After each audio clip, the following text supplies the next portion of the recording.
Hi, I want to mention the word opposition. In our walk in this world, I know there is opposition in our lives.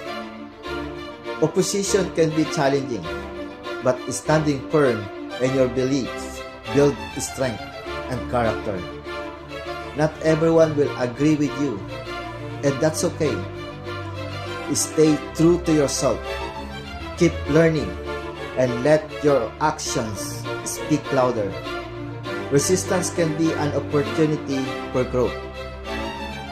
Standing firm in faith despite opposition, 1 Peter chapter 3, verse 14, but even if you should suffer for what is right, you are blessed.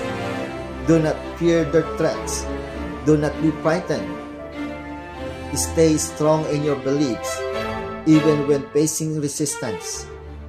Matthew chapter 5, verse 11 to 12.